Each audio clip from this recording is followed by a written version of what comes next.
नमस्कार दोस्तों, कैसे हो आप सब। आज हम जानेंगे गुड डे के शेयर प्राइस टारगेट्स 2024, 2025 और 2030 के बारे में। आखिर इन सालों में इस शेयर की वैल्यू कहाँ तक जा सकती है। तो दोस्तों, जैसा कि हम जानते हैं, अगर हमें किसी भी कंपनी के शेयर की टारगेट वैल्यू को निकालना है तो उसके लिए सबसे पहले कंपनी कुछ ज़रूरी चीज़ों को देखना होगा।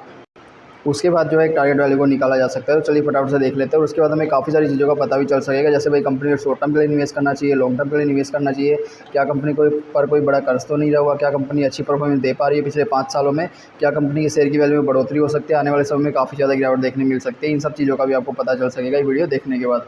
तो चलिए फटाफट से इस इंपॉर्टेंट रिपोर्ट को देख लेते हैं। तो देखिए, सबसे पहले यहाँ पे कंपनी की प्रोफाइल आपको देखने मिल जाएगी। कंपनी की जो जर्नल चीज़ें होती है वो सब दी हुई है।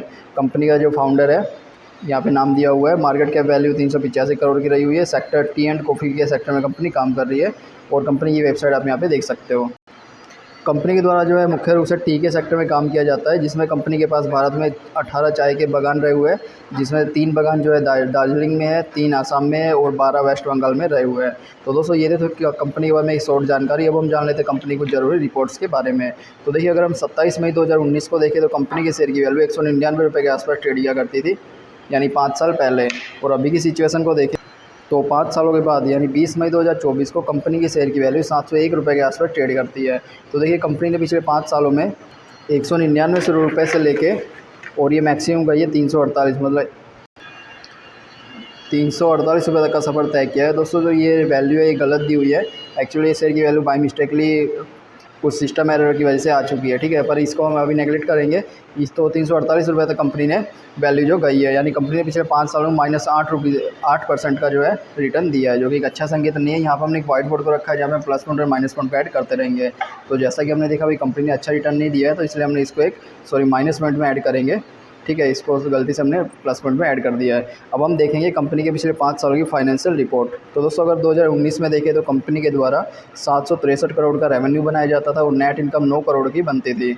और अगर 5 सालों के बाद 2023 में देखें तो कंपनी का रेवेन्यू 763 करोड़ से बढ़ के 901 करोड़ हो चुका है और नेट इनकम कंपनी की 9 करोड़ से बढ़ के -0.32 आ चुकी है, ठीक है। मतलब कंपनी अभी नुकसान में चल रही है।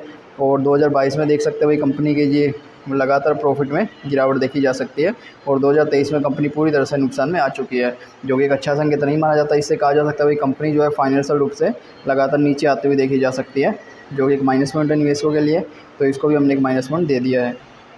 उसके बाद हम देखेंगे कंपनी के पिछले कुछ सालों की संपत्ति में होने वाले फेरफार। तो दोस्तों, कंपनी की संपत्ति यानी जो कंपनी के एसेट्स होते हैं जिसकी मदद से कंपनी रेवेन्यू को बनाती है, तो ये भी देखना काफ़ी इंपॉर्टेंट होता है निवेशकों के लिए। तो अगर 2018 में देखें तो कंपनी के पास 598 करोड़ की संपत्ति हुआ करती थी और अगर 2022 में देखें तो कंपनी के पास 639 की संपत्ति रही हुई है, ठीक है। मतलब इसमें ज़्यादा बढ़ोतरी तो देखने नहीं मिली, पर थोड़ी बहुत बढ़ोतरी इसमें देखने मिल सकती है, जो कि एक अच्छा संकेत है। तो इसको हमने एक प्लस पॉइंट दे दिया क्योंकि कंपनी अपनी संपत्ति में थोड़ा बहुत निवेश कर रही है। उसके बाद हम देखेंगे कंपनी के द्वारा दिया गया डिविडेंड, क्या कंपनी अपने निवेशकों को डिविडेंड का लाभ दे पा रही है। तो दोस्तों, अगर हम डिविडेंड को देखें तो देखिए कंपनी 2022 में डिविडेंड दिया, 2021 में दिया, 2019 में, 18 में, 17 में, ठीक है। मतलब कंपनी 2022 तक अच्छा डिविडेंड दिया अपने निवेशकों को। यहाँ पे दिए गए डिविडेंड की वैल्यू को आप देख सकते हो।